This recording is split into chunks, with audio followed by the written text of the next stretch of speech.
time and money. 20 minutes in one of our machines is equal to 1 hour of traditional massage. We have gift certificates available for the perfect stocking stuffers. All TENS units are on sale now, and don't forget your biofreeze. Jetstream Aqua Massage. It's not just a massage, it's an experience. Crocker's Cars is located on Sandiam Highway across the street from Walmart in Lebanon, Oregon. We've been providing the finest pre-owned cars, trucks, SUVs, and RVs since 1983. Crocker's Cars has been in business for 31 years, offering quality used vehicles that meet your needs. With our experience and professionalism and no-hassle buying, customers really do come first here at Crocker's Cars.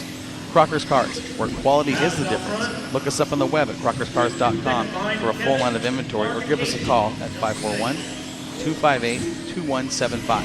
541-258-2175.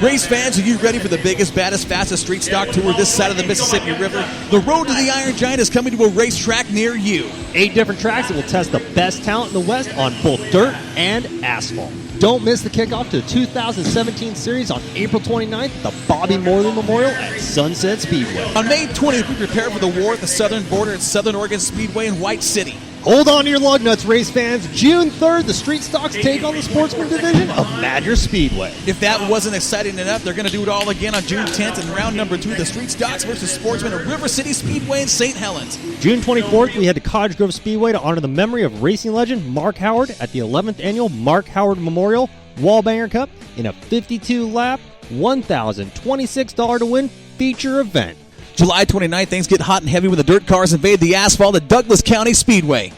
August 26th, a tidal wave of action hits Coos Bay Speedway as the best of the best battle at the beach. September 3rd wraps up the action as the series championship gets settled at the 2nd Annual Iron Giant Championship night at Willamette Speedway in Lebanon. One driver walks away with the Iron Giant trophy and the title of Iron Man. We'll sell you the whole seat, but you'll only need the edge.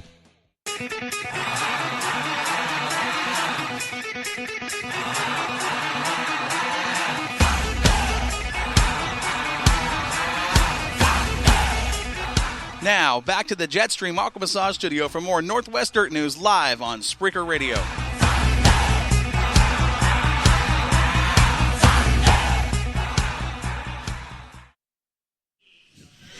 All right, back. Wow. Warren left the mic hot. That was Sorry about that. Alex mic. We forgot to turn it off, but not sure if you could hear what was going on in the background, but there are cars everywhere, and right now on the track, Casey Vitale is dominating this one. Oh, yeah. These cars are insanely fast. We apologize for leaving that mic hot. Yeah, my bad. It's all good. It's all good. These engines are... You can actually, when you stand in the corners, hear these cars squealing the tires on the carpet. It's crazy. Yeah, and I was just talking to Conway outside, and he says, yeah, come by sometime. I'll let you drive one of mine. Because I was telling him I need to come in there maybe when nobody's around. Probably be a good idea. Yeah, when nobody else is here, because there's going to be trouble. Well, number one, you can't wreck anybody else's car. Actually. And number two, you can't embarrass yourself. Too bad. Right. Because these things here, I don't know. I just don't see how these guys do this. This is and get factory sponsors and all that stuff. That's $1 million just a year amazing. Yeah. So, we've talked a lot about Clare Cup and a lot of stuff that happened with our late model division. We haven't talked a lot about Darren Koffel, who won that race. Yeah.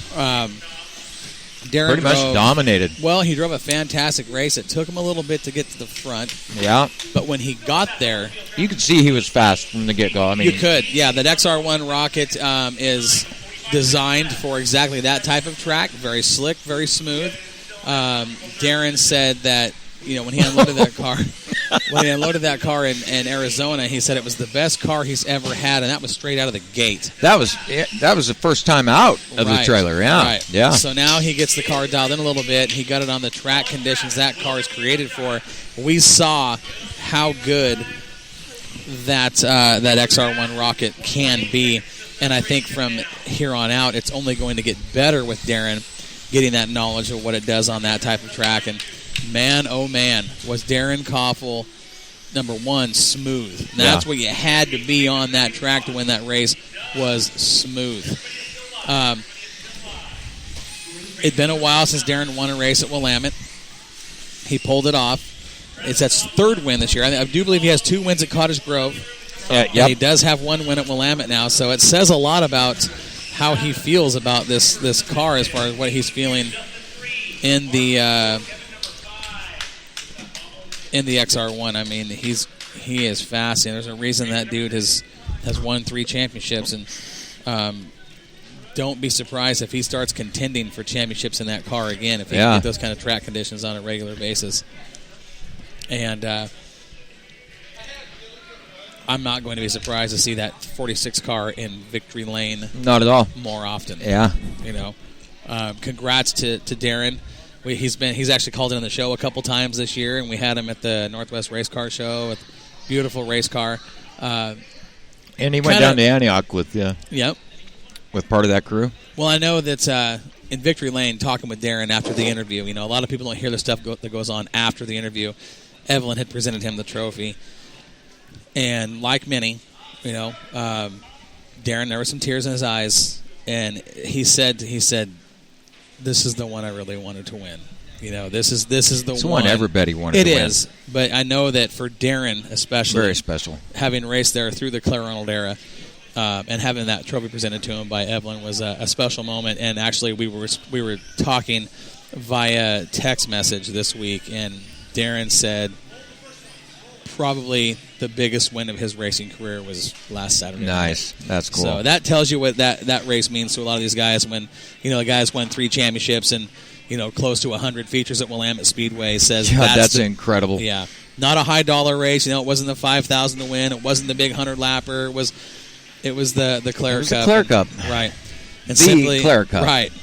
Simply because of the name on the race, you know, Darren says that's probably the biggest win of my career. And I think there's a lot of guys out there that would say that. Oh, yeah, without a doubt. Do you know, can you name a former champion at Willamette Speedway that's never won the Claire Cup? A former champion that's never won a Claire Cup. This is a trivia question I'm going to save for later. Yeah. No idea. It'll surprise you, I'll tell you that. You're good at that trivia stuff. You got a good long-term memory, Corey. My short-term memory is absolutely horrible. Where are we? What's STML? I can't remember. Where are we? What are we doing? What the hell am I doing here? Well, these grasshoppers. I'm not the only one asking that. Oh, man. You know, looking back at the 2017 Claire Cup, the race of the little night, girl can't be more than 7. The 8. Controller weighs more than she does. Yeah. Look at that thing. She's dragging it around. She's running up there to the racer stand. She's ready to go. Now, the Claire Cup last Saturday, the race of the night, hands down the race of the night goes to Brian Smith and Jeff Rash in the Super Sports. These guys put on a show that had everybody on the edge of their seat. Those guys were side by side for 15, 20 laps, and you didn't know who was going to win. Brian Smith couldn't know who was going to win. Yeah, it was just too close. I mean, we were trying to call it at the stripe, and there was times they'd get to the finish line at the same time. You couldn't even tell who won it. Well, and Oliver Klozoff is such a long name to be saying during a race. Right. You know? So we're just going to shorten it up to Brian Smith from now on. But you know how many people we had actually believe that the guy's name was Oliver Klozoff? He was from Hickory, North Carolina. A lot. I'm sure. Seriously, there was actually people that came down to see if that was his name that they wrote on the check. You know, it's funny, Corey.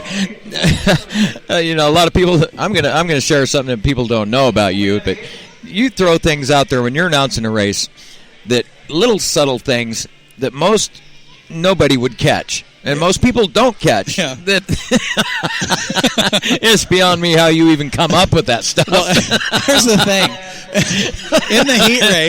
In the heat race, I announced in the number 74, Dan Dybel, and Danny Altum's wife, Jolena, comes up and says, "Hey, the 74 is Brian Smith." I said, "Correction, in the number 74, that's Oliver Klozoff." And you and Sandy looked at me like, what did you just... I mean, you guys had tears in your eyes, you were cracking up laughing, and we played it off. We played the whole race. The whole night. Yeah. It was Oliver Klozoff, and Yeah, we had fun with it, but that's Brian. Brian will call me if he's going to be into someone else's car and say, "Hey, I'm coming out. Have a name," and.